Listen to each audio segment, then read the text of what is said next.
calamity of this scale strikes any region in any part of the world, it consumes the people who are directly impacted with a grave sense of uncertainty and distress. The people who've lost their lives, in this case, of course, 483 people unfortunately lost their lives, 15 people are still missing, hundreds of villages have been destroyed, 10,000 kilometers worth of roads have been damaged, 7,000 villages have been hit. You have 50,000 houses which have been completely destroyed. 3,300 relief camps have been set up. 13 lakh people have been displaced from their homes. And these numbers can be pretty intimidating. They can be pretty daunting. It just makes you realize that while the finance cost of such a tragedy can be assessed, the human cost and the emotional cost cannot be assessed. And so, Joseph, I want to start off this discussion, Joseph that is, by getting your opening thoughts on what is the message that Federal Bank would send out at a time like this, because at the very core, the problem that one doesn't want to face at this juncture, out of all the problems that people of Kerala are facing, is the problem of having to deal with money. And so what can you perhaps tell people out there with regards to reassuring them that they don't need to worry? Knows that Federal Bank has a large network of branches in Kerala. Some of our branches had been affected in the floods, but bank had been in the forefront to restore these branches into normalcy. And I can say all my branches in Kerala are now serving my customers as it was before the floods. On rehabilitation, as my colleague has said, bank is taking all steps to rehabilitate my corporate, SME, business and retail customer in the way the customer needs. Bank has given lot of free soaps on their transaction banking, and also bank has announced that bank will give additional funding to the customers who lost their livelihood, maybe in the livestock or in the or in the business they lost because of the flood. Could we have silence at the back, please, while the discussion is on? George, not just at the macro level for infrastructure lending or retail lending, but even at the micro level, given that largely the areas that have been impacted have been rural areas. I came across the case of Mary Joseph from Idukki, who just a few weeks back, about a couple of months back, in fact, had spent 2 lakhs on repairing her house, and she's lost that property completely. And the only thing that's consuming her mind right now is that how is she going to repay those 2 lakhs? She would be a client of yours. What would be your message to her? First of all, thank you to ET and the Times Group for inviting us corporates also to express our views on what has transpired, what we have done during the period, and what we plan to do. Because, see, I observed that in these floods, though corporates did an enormous amount of work, they were not in the praised category of helpers. But I can tell you from my experience, from the Muthoot Papachan group, from day one of the floods, we had a control room here in Trivandrum, coordinating over 1,000 branches across the state. We had control rooms in every district. We were sending tons and tons of food and other materials from here to the affected branches, making sure it's not only for our branch staff, it was not for our branch staff, it was for the public in general of those. None of these has come in any of the newspapers, and we are deliberately not advertised it. But here I feel I should be expressing that, because the solidarity expressed by corporates in the disaster that happened. That is part of CSR. Yeah. But No, it was not even part of CSR. It was the staff members on their own. We have got a professional CSR wing for which we have already collected over 5 crores of rupees. From a business perspective, George, how can you help out the scores of farmers? So that's why, while people from the rural areas in telling them that, look, I know we've taken gold, 90% of your lending is on gold as collateral, Absolutely. right? Gold loans, essentially. What can you tell them to say, look, your gold is with us, and your repayment ability may have gone down, but don't worry, we are here to support you. Absolutely. While I was sitting here, I think I was one of the few who were here since the morning. I wanted to hear what all people are doing, what all we need to understand. While I was sitting here, I got the circular from my office to all branches of ours, stating what are the various relief measures that we are going to give to people affected by the floods. There is remission of interest rates, there is elongation of repayment periods, there is a much higher moratorium given for people to repay. Then individual cases would be studied on individual basis. You can't be giving a general amnesty to anybody because that would only be done by the government and not a corporate. But interest remissions, for example, we have reduced our rate of interest for all the affected people. All the affected people means we are not even saying that, okay, are you really affected by the flood or not? We are giving this remission interest to all the flood affected districts of Kerala. Sure. So there's also elongation of period of repayment. Yeah. I'll come to that in a bit. Salim, the Tata Group has always been the flag bearer when it comes to taking up CSR initiatives. What has been your focus with regards to the whole rehabilitation program that the Tata Group is undertaking in Kerala? Working with the society and standing by the community is a very, very integral part of the Tata ethos. And it's not just the bad times which brings this facet of the way we work alive, but it's also the good times also helps us kind of reiterate this message over and over again. Coming to specific in terms of what we as an organization did, IHCL individually and collectively under the aegis of the Tata Group.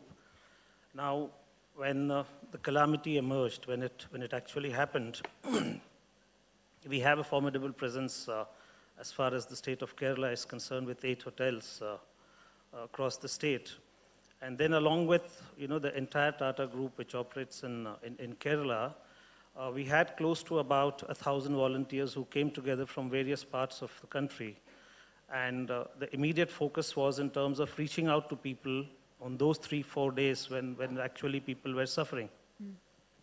Whether it was in terms of organizing relief kits or setting up immediate relief measures, in the areas where we operate, whether it was, I have some of my colleagues here. This hotel did a lot of work in terms of getting the relief kits ready and sending it to places like Kumarakom, and a colleague of mine who's here, Prakash, he did a lot of work with the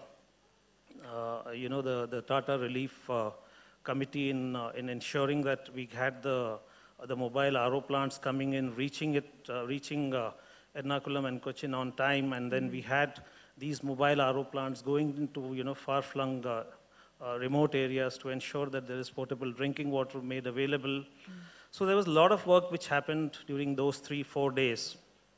And then also ensuring that we rehabilitate the staff who were affected in villages like Kumarakom, which was immensely affected. So we actually moved the associates working in that hotel who were living in that village to our hotel in Cochin until the water receded.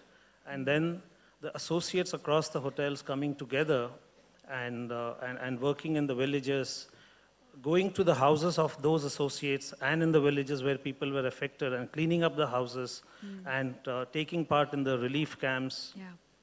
And our volunteers from the other Tata companies. We're pretty much hitting the ground running. Absolutely. Yeah. And this is something which still continues. And if you look at over the last 10 or 12 days that the RO plants have been moving around, there's close to about a lakh of liter of water, potable water, which has been made available, and this effort continues.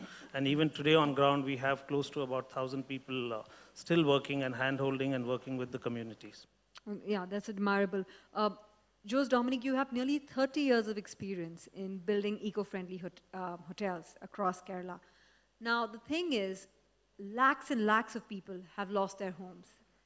And, that is an extremely sensitive issue because it completely debases you and also disorients you. your existence, so to speak.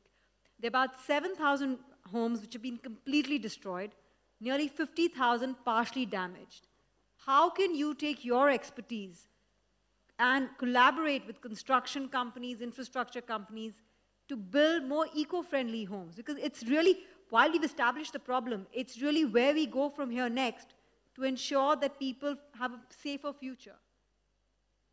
Let me begin to answer that. You said I have 30 years of experience. In fact, it's 40 years. Add another decade.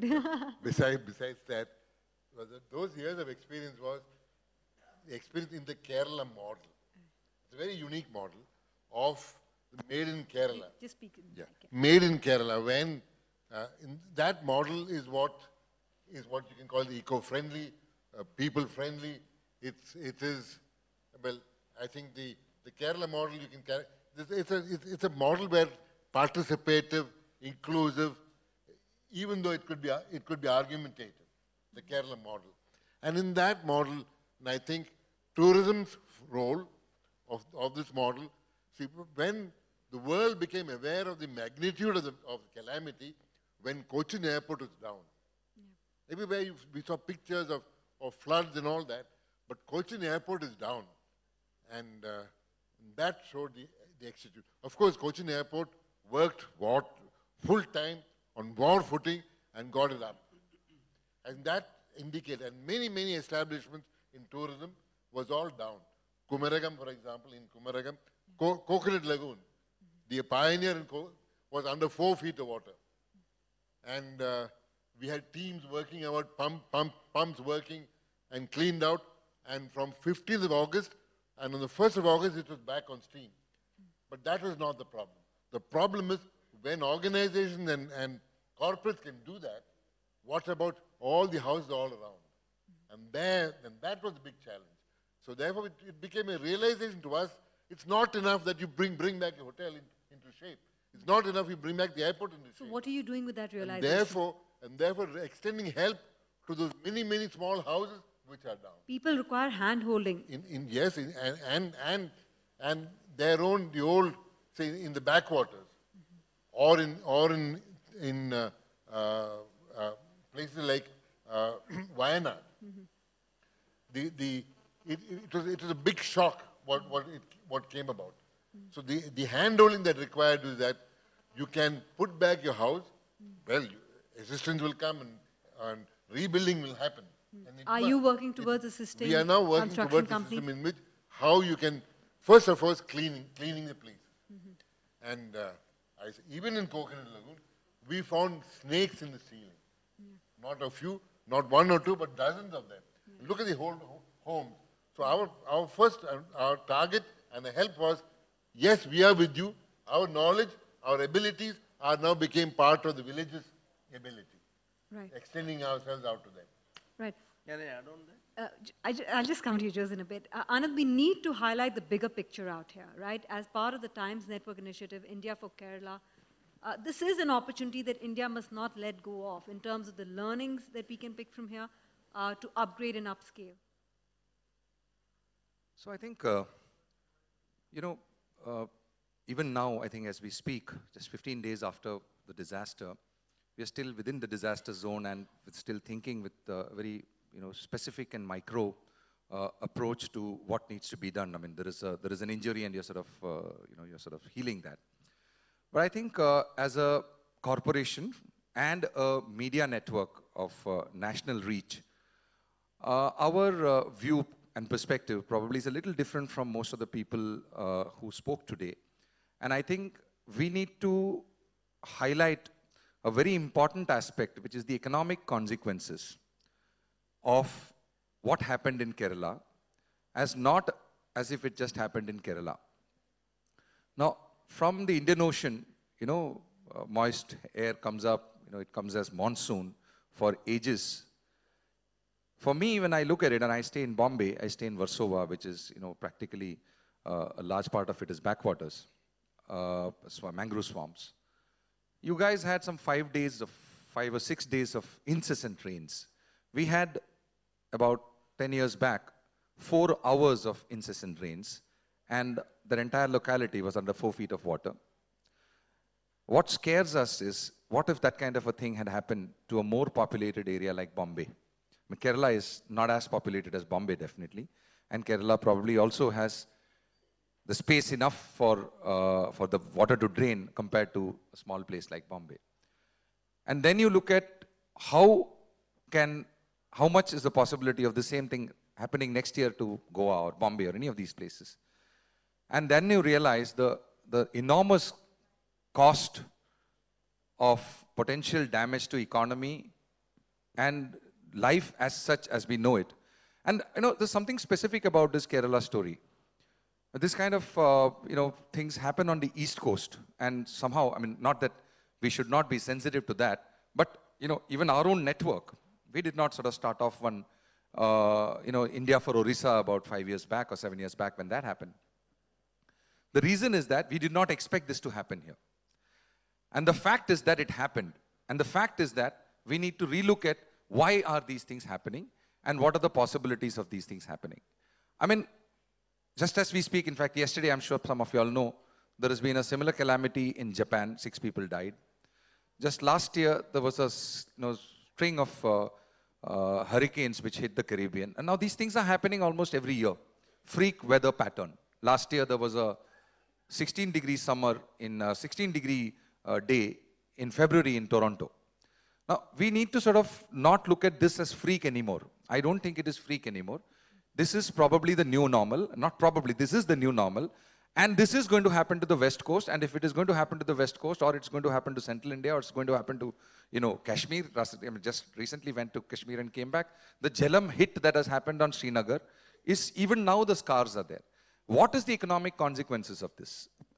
I think the opportunity that Kerala provides us, of course, I mean, we have paid for it with 480 plus lives and a lot of, damage. But I think this is very, very important for us to learn from this as to what to do next, including at a very specific and micro level. If we have done India for Kerala at times network level, and how we dealt with this at a news reporting and storytelling level, I think this becomes a sort of a guidebook for us as to how to deal with the next similar disaster, because similar disasters are going to happen. I mean, that is going to be the way our future is. So I think the opportunities to go beyond India for Kerala, yesterday while discussing, I came up with this. I mean, it's a play of words, but I think what we are doing right now, India for Kerala, is a much smaller thing compared to what we could if we were to look at it as Kerala for India. So the Kerala example, the current Kerala example to sort of, wake us and sort of bring us back to action in various areas, whether it's disaster management, whether it is news reporting, whether it is, aid, whether it is transparency in how that aid and how that redevelopment is. There's a lot of things that need to be done. Somebody in the morning was talking about this being a case study for management. Now, there's a lot of things that can be learned, and I think the cost has already been paid in the last 1 month with lives and property and a lot of pain. But we need to get the benefit of learning from this price and create a Kerala for India model of being able to come up with some kind of a guidebook for approaching this kind of a disaster. Oh, absolutely. And Joe, a bank domiciled in Kerala, a federal bank, will pretty much be at the helm of bringing about that sort of change in the lending practices for not just Kerala, but for the rest of the country as well. Because like Anand said, better get used to it. This is not like this is happening in just this particular season. Yes, this may be the worst flood in over a century, but even so, with climate change being a reality, we might be hit by more such disasters in the future.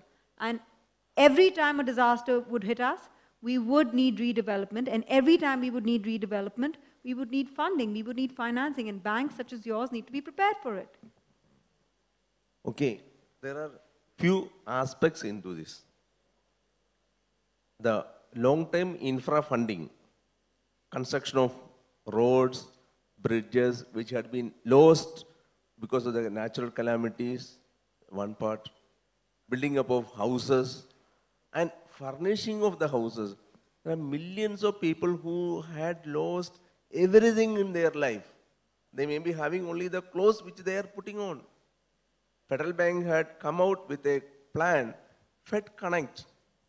You can select a customer or forget about a customer, any individual who want to buy few pieces of cloth or few utensils for his house. And Federal Bank is aggregating like an Uberization, like when you hire a taxi, there's an aggregator for that. Like the Federal Bank is an aggregator for that. And bank has provided and launched a platform called Fed Connect.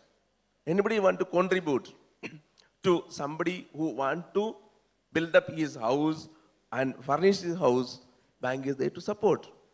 Suppose Mr. Jose Dominic want to donate to somebody who need of this furnishing house, and he can put in his donation through Federal Bank under the banner Fed Connect.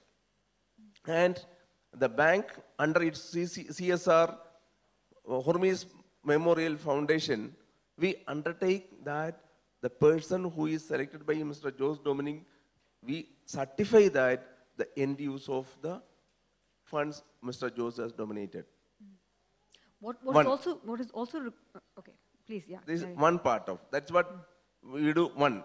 Then, large number of our clients had been affected because of the flood and they lost their, say, a trader. He lost his entire stock. And a person who has been in animal husbandry, he lost his animals, which had been his means of life. And bank is there to support them, additional funding, restructuring, all this. But at a time like this, Jose, are you going to be doing away with the paperwork? Because that's where a lot of the process gets stalled. You know, what people need is quick money to address their needs. What can the bank do with regards to ensuring that money is passed through quickly? Bank has got several schemes. We have announced several schemes to support the people. One in the form of additional funding. Two, new loans to people who want to settle their lives. Bank has already announced these schemes. And many people have approached the bank. And my team in the branches are ready to support the people to rehabilitate themselves, rebuild their life. Right. You know, Muthoot Group has come up with a plan which is Punar Nirman Kerala. That's also another way in which you're helping out, where you're essentially doing away with the riders and quickly financing the needs of the people? Absolutely. The formalities, basic KYC would be taken. Other, say, the credit assessment and other things which used to be done on a much stricter scale have been lightened. Then I can again say about my group, for example, one of our projects is to rebuild 500 houses, either damaged or fully dilapidated, of the flood-affected victims. And that is not through loans, but through our own contribution. 500 houses, so I think that's not a small amount. So we are not talking just about financing the customers. We will definitely be doing that. In fact, we being NBFCs, we have got the maximum reach to the most poor and the rural population. So we are doing whatever is possible within our financial strategies to help out the poor, and on top of that, contributing from our own end. Jose Dominic, are you undertaking any more development projects? Is there anything on the anvil that you're working with, to really ensure that the next time such a calamity happens, Kerala is better prepared? So the role tourism has played in the development of Kerala has been immense, in the sense that it has become Kerala's most successful industry. It has created its own model to make it work. Now, a calamity of this magnitude has its own utility. Like we and anyone here has received two messages. Are you safe? Second message, is there anything we can do? And thousands, lakhs of such messages have come to people of Kerala, which means from around the world. What has really happened is that Kerala has now been reminded to the globe completely. From a marketing point of view, this is the best possible marketing that can be done, but from a disaster. Now, as we build back the economic, to get out of the loss, to grow, not just replace, but to grow substantially forward, to make big changes. This is a huge opportunity that this is there. And now I can imagine that as once we go back, spring back, tell the world that we were down but we are not out. Yeah. And that we are rebuilding, we are coming out as has been said, Kerala too. So in the history of Kerala, it will be said, we have the period before the flood and after the big flood. No, and after the big flood Yeah. is an opportunity. It's such a sizable opportunity that is going to be Absolutely, it's time. It's an opportunity to upgrade Kerala. There's no taking away from that. But I want to touch upon one more aspect, which really is, a top priority right now, which is sanitation as well as healthcare services. And, Salim, you were talking about how much the Tata Group is doing in that regard, because yes, the immediate relief has been provided, but now we have the fear of disease outbreak. And the most important part of this rehabilitation process is keeping the people of Kerala safe and healthy. So what is being done in that regard? Can I? So can Salim just answer that? I'll come to you in a bit. Okay. Okay.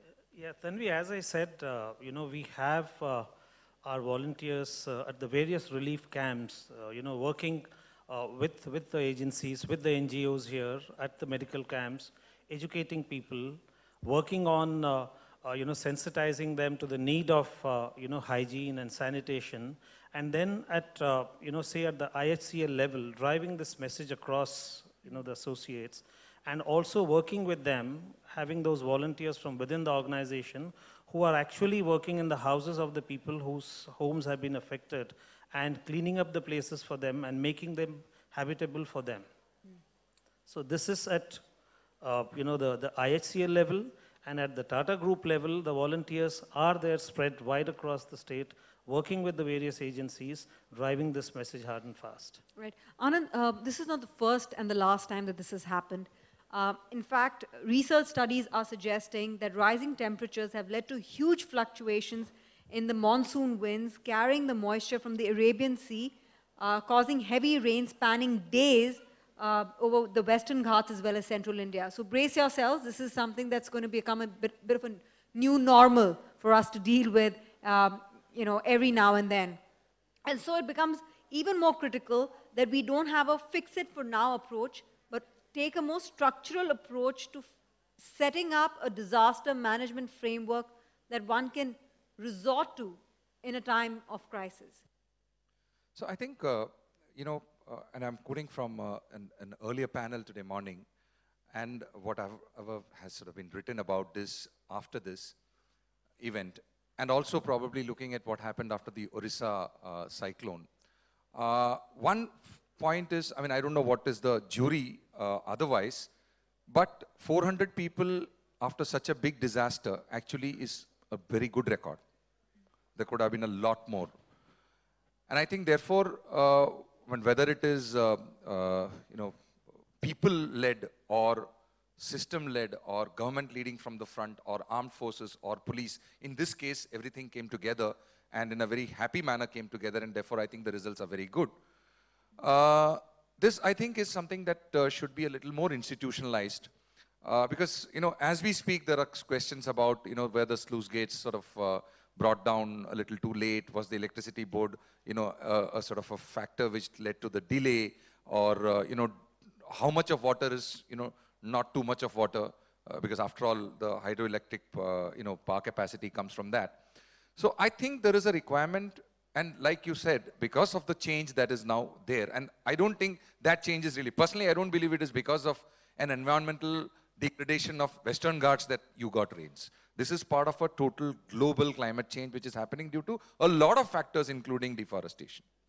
So I think at the India level, we need to have a much more upfront, central, probably a cabinet ministry, rank, apparatus, which is able to quickly cut through, get to the spot and take decisions and has the mandate and power to sort of do whatever needs to be done. And therefore be able to coordinate it the way it has happened now in a happy manner. And because I think that is something that is the order of the day. Oh, absolutely. And another aspect that needs to be dealt with at the grassroots level, Jose, I wanted your views here. I wanted to just add one more point, and this is just the physical disaster relief point. Sure. as we speak right now, I mean, there are conversations. In fact, we are also at the network level. I'm sure the Kerala administration and political organizations are doing it. But at our level, we believe that we have some influence with with the powers that be at the center. We are also grappling with what could be the waivers that could be obtained in a situation like this in terms of loans or interest rates, etc., for rehabilitation work. Now, I don't know whether we still have a properly codified disaster relief financial policy in place. That, I think, is an important area, because when you're looking at, the drama from a news point of view, or the drama from sitting like this and talking about it, is from those lives that are lost. But the impact of this economically, if not managed well, could have loss of way more number of lives in terms of opportunities lost over the next few years or even decades.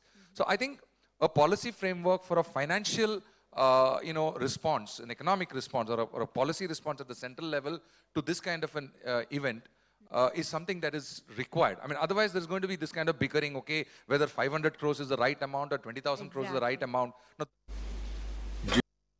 Have you given them a directive that, look, settle claims, don't let people keep waiting, don't let people be in distress, ensure that they get the money that they need right now to solve their problems? Yeah. Yes.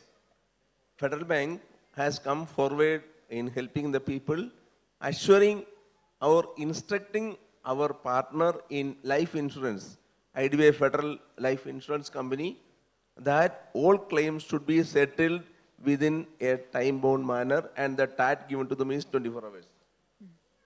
Then, bank had undertaken a lot of sanitization and cleaning efforts in and around Aluva, because Aluva version 2 is in our budget. We had committed to the government that we will rebuild Aluva. It will be a version 2. Bank is spending a lot of money in reconstructing Aluva, the headquarters of the bank, on the banks of River Periyar. And bank has committed to the state that bank will clean up the neighborhood. You can see the Kadingalur, Karimalur, and all the Alangad, and what we call Chovara, Kanyur, Angamali, all these sites where the lot of debris are being harboured. And this is causing a lot of health or sanitization issue. Today onwards, the bank our fleet had been moved into the field and removing all the debris and cleaning away the area, providing with the people with potable water, medicine, and then helping them for rehabilitation. All these steps bank is taken in addition to what the state level of bankers committee has decided on: rehabilitation of the people, restructuring of the loans, refinancing of the loans, and then additional relief on the loans given to the agricultural sector. Right. So you're basically spreading yourself across. There's a lot of bulk lending happening. We are fully in... At affordable interest rates? I mean, are you giving discounts on interest rates? Are you extending our interest subvention? Bank is fully into the rehabilitation with a special discount and what we reduced the rate of interest to rehabilitate the people who had been affected by the flood. Give us an example. How much have rates gone down by on an average to the loans extended out? Generally, the business loans are priced higher than the benchmark rate of MCLR. Bank has decided that we will rehabilitate the people at our MCLR rate of interest, which is really a subsidized rate as far as the risk we are undertaking. Right. What about extending out moratorium, which is not burdening them with, repaying their principal amounts? What is or their EMIs? What is the cooperation you receive from the central bank, from the RBI in this regard? Moratorium or what we are restructuring of the loans are as per the directions given by the state level of bankers committee, which we are bound to do. Bank cannot overreact on what the state level bankers or Reserve Bank do. Right. For a lot of micro borrowers, George, the tension would be, I gave them gold as a collateral and I took money from them. The money is gone. My repayment ability is gone. right? I'm in a distress situation, and the gold that I had or I owned is also with the financial institution. How can you help them? How can you help people like that? Because there's scores and scores of people As I out there. said already, there are concessions being given, moratorium being given. But I would add to that, see, there is a limit to which any financial institution can do concessional lending and all that in a time of calamity. What about liquidating their gold on No, a see, need basis? No, if they request us that I would not be in a position to finance this loan, it is better that you liquidate it at that time. That would be also done. Okay. But that would be the last step because as far as a Keralite, Indians in general and a Keralite in special is concerned, their ornaments are very, very precious to them. So the last thing that we would want to do is auction their gold. So give them as much facilities as possible. Give them time to repay, give them interest rate concessions, give them even some waiver where absolutely required. What about additional loans? Additional loans also. Suppose they have, I've given them say 60% of the value of the gold. I'm in a position to give another 15% more as per the RBI guidelines. So I would be willing to give that. So all those sort of concessions will be given. But I would like to stress on a point which Anand said I think is very, very valuable. The government of India needs to have a financial strategy in times of any disaster. Because you don't expect each and every financial institution more than the normal concession that they can give. The government of India has to come out with a policy saying that, okay, you waiver 20% of the loan, we will subsidize 10% of that, you bear 10% of that. Something understandable. As of now, there is no such policy in the, we talk of all other disaster management, but there is no financial disaster management plan with the government of India or the government of Kerala for that matter. Oh, absolutely. I think that that's a larger issue that we need to kind of bring home. Jose, we have to also address the revenues that may be lost in the interim because of the tourism sector facing a bit of a setback on account of these floods. You know, how does one cope with that? Because before this calamity struck, Kerala was doing very well in terms of its growth rate, 7.5%, 8%, great numbers. You know, largely led by a services model. 60% of the revenues came in from the services sector, a major chunk of which is contributed through tourism. So how do you ensure that, yes, it's not the top priority right now, but 6 months, 7, 8 months down the line, you do not see a major scale back on tourism revenues because they might help significantly in bringing the economy back to life in Kerala? Yeah. See, after the rescue, after the camps, after the rehabilitation, now we are bringing the big job of rebuilding. And there the role of tourism and building people's lives, their livelihoods. And here I think the role that tourism as an industry can play is that tourism is an industry which has got its feet and legs right across the state. It's in the small, it's in the, if you look at the model of tourism in Kerala, it was the small and the indigenous who could create world-class and unique model. Now this model can now help in this current situation of disaster. And in a disaster like this, I think now we need to have a new aspiration. It's not enough that we rebuild. Now we have to go into Kerala 2, in version 2 of Kerala. In that, as in this aspiration, all the others that we hear about, we've seen pictures of plastics and mud, plastics in the water. We've seen pictures of mudslides and quarries. It is time that it cannot be business as usual anymore. This gives us that opportunity. And I think tourism, as an industry, that new aspiration can be provided by this industry. Money, technology, all that is needed. Yeah.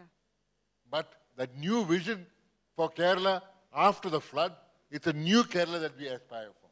Oh, absolutely. And that new vision is definitely required at this time. Salim, but how do you ensure that the momentum continues when it comes to the tourism revenues, which are a key component of revenue growth in the state of Kerala?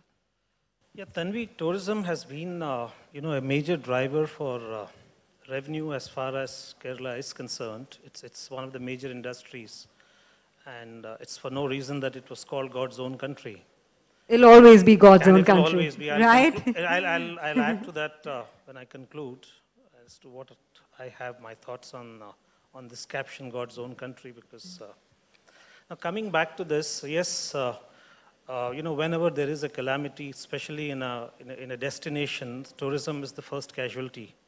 And that is bound to happen because people are concerned, they are scared, and they don't want to go to a place for various reasons. Now, I think, but every calamity also, throws with it, brings with it an opportunity, and I think we have one which is right at our doorstep.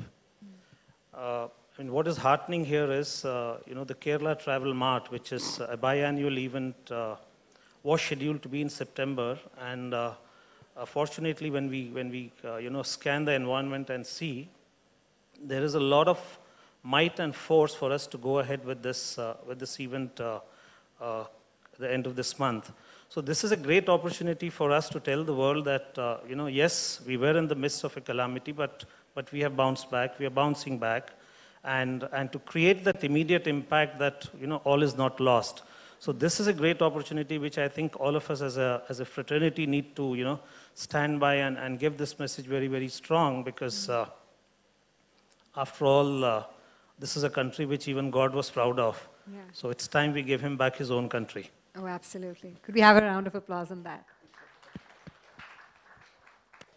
So between the two of you, we have assurance that tourism revenues will not get hit for Kerala's resurgence. Same time next year, Kerala's tourism will look very strong. In fact, on the other hand, not thanks to the flood, but the flood being there, Kerala is now on the mind and reminded of the people across the globe. Now when you go back to the world and say, yes, we have now renewed and refreshed, we can expect another deluge. This will be a deluge of people, of tourists who will come. Events like Kerala Travel Mart, which is going to happen this month. And further on, we have the Kochi Moses Binale, which is going to tell a very, very successful event. All of that is now, those worlds, the art and cultural world is looking what is the implication of this disaster on those sectors. Right. And I think in the end, despite all the tragedy of this calamity, which I think is probably this century's biggest calamity in the subcontinent. No, absolutely. It's easily that. And it's put Kerala on the global map. And Anand, this is where we need to address the fact that this is not just a local problem, it's a global problem. A simple Google search will tell you that the US has not done any better job at managing the hurricane-hit areas over the course of the last many years. People are quite disturbed and disappointed with the way the US government has handled that situation. However, eastwards, if you look at how Japan has dealt with their earthquakes and tsunamis, they are better prepared, and they're an example to perhaps follow. Isn't that the message that policymakers should take on seriously, on which way to look at to draw inspiration in ensuring that these disasters, which are now becoming a reality in our lives, are dealt with better?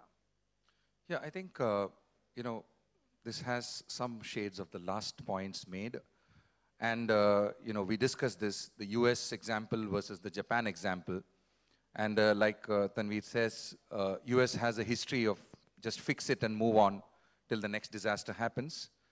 However, Japan has had a very strategic approach to disaster management, obviously because they have also been in a geographically dangerous zone.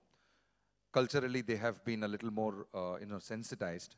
A simple search shows you that the 19th century tsunamis of the same magnitude with lesser population killed about 25,000 people every time it happened. In the 20th century, it was about 3,000 to 6,000. And the last one was 8.9 on the Richter scale, 1,300 people. Now, obviously, that means two things. One is that with a culture of being prepared and strategic outlook towards this kind of event, you can reduce it, but you cannot escape the fact that there will always be casualty. The second point that I think we need to note, and that is something that has already been mentioned here, and I think, and I'm coming from a marketing point of view. Whenever there is a problem, that problem usually, brings an opportunity. And in the case of branding, any problem, even if it's adverse to the company or to the brand, if it puts that brand on a higher level of top of mind, if correctly used, it can be actually much more beneficial. I mean, there are n number of examples. I mean, we have a very small example, which is our office, about 8 months back, 9 months back, sort of caught fire, 1.25 lakh square feet. I don't know, you might have heard about the Kamla Mills, the pub fire in which 14 people died. I mean, our office was below that. So gutted. I mean, obviously, one day you have an office, the next day you're working out of different places across Times of India's various offices where other divisions gave us space, etc. Now, in 9 months, when we look at it, there are lots of advantages which have happened because of that fire. Because we were able to re-look at everything and redo the entire plan in a manner that today we believe that it couldn't have been better than this as we see right now. In that context, like he said very rightly, the fact that it is top of mind is going to increase volume of attention to Kerala. The fact that we are sitting here, I mean, we wouldn't have been sitting from Times Network, taking time out, coming here, spending a whole day, dipping in and out on live on Times Now, Mirror Now, and ET Now, had it not been for this disaster. Now, how it is going to be used, how this is going to be going to improve the brand salience of Kerala, just like the brand salience of Japan, improves after the tsunami. You think positively about that place. That is something of a much bigger opportunity than the 30,000 crores or so that is required to rebuild the state. I think you have a bonanza waiting over the next 5 years if you were to look at the enhanced tourist interest that is going to happen here, even in Kerala version 1.0. On top of that, if you are able to create real human interest stories which people like us will showcase, and we promise to do that, that can create even more respect and interest in this state and its people and drive people from India and internationally.